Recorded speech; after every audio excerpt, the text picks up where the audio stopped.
Ətrafına işıq saçan, nur saçan, ömürlərə cığır salan, yol açan, yaşlaşdıqca, qocaldıqca ucalan bir ömür var, o müəllim ömrüdür.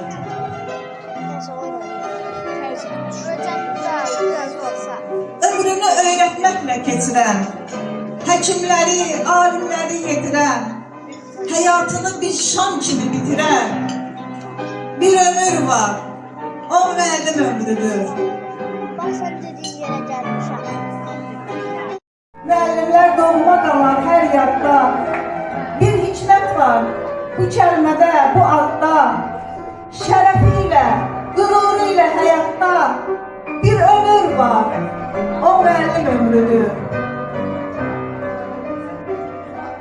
Hökümranlar önündə baş əyməli, peşəsiyle öyünməli, öyməli, yazılmalı, baxılmalı, görməli bir ömür var, o müəllim ömrüdür.